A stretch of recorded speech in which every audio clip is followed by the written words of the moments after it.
Bienvenue mes chers téléspectateurs dans le monde des top, la meilleure chaîne sur le monde des artistes. Si vous êtes nouveau, n'oubliez pas de vous abonner, de liker, de partager la vidéo. Merci et bon visionnage.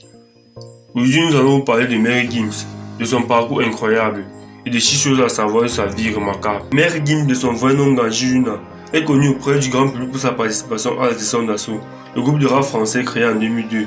Ils ont connu un immense succès en 2013 avec la chanson Avant qu'elle ne parte et ont remporté le NJR Music Award de l'année. Avec sa voix puissante et facilement reconnaissable, il fait de celle-ci sa marque de fabrique et crée la différence dans l'univers du rap français. Caché derrière ses lunettes noires, ses deux albums les plus célèbres sont Subliminal et Mon corps avec raison, qui ont tous deux connu un très grand succès. Avant de commencer notre top 6, nous allons parler de l'essentiel de sa vie et de son parcours magistral. Arrivé en France à l'âge de 2 ans, Nganji Junna, Mary Gims voit le jour le 6 mai 1986 à Kinshasa, à la République démocratique du Congo. Il quitte son pays à l'âge de 2 ans et garde de très grands souvenirs. Arrivé en France, dans la clandestinité avec ses parents sans papier, il est d'abord placé en famille d'accueil et grandit ensuite dans des squats avec les siens. Cette période de sa vie lui marque et lui inspire la chanson Freedom de son premier album. Mary Gims est un vrai boss des affaires. Il crée son propre label, Monstre Marin Corporation, affilié à Universal France. Il a également ouvert sa boîte de management, Warano Consulting. Avec Monstre Marin Corporation, il signe Vita, ainsi que son frère Isgan. Par ailleurs, il crée une marque de vêtements, nommée Vortex, qui rencontre un très grand succès. Mary Gims est aussi un très grand fan de la série Game of Thrones. Confié au journal 20 minutes, s'il devait être choisi, le clan Stark ou le clan Lannister. Mary Gims, qui fait référence à la série culte Game of Thrones, sur la pochette de l'album Subliminal, sorti en 2013, se verrait bien en Jon Snow, a affirmé Mary Gims.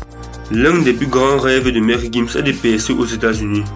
Dans une interview accordée au rap site Elite, l'ancienne des sessions d'assaut a avoué vouloir s'attaquer au marché américain, déjà connu en Belgique, en France, au Danemark ou encore dans d'autres pays africains. Mary Gims disait encore plus haut: nous ignorons peut-être tous, mais pourquoi Mary Gims porte toujours des lunettes?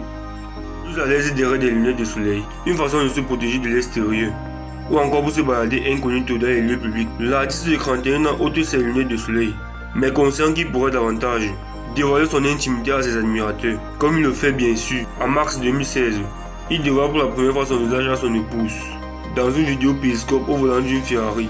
L'estimation de la fortune de Mary Gims. À seulement 21 ans, l'interprète de Bella fait partie du top 10 de la fortune de la musique française. De plus, en 2014, le chanteur a vendu plus de 450 000 exemplaires de son album Subliminal. Il a relevé à la télévision qui touchait plus de 3 millions l'année. Il est issu d'une famille d'artistes. Mary Gims a toujours baigné dans la musique. Et pour cause de son père, Judan Janana, est choriste pour le groupe Viva la Musique de Papa Wemba. C'était ses frères sont également tenus dans la musique, comme Dadju, Benji, Sachi et Isgan.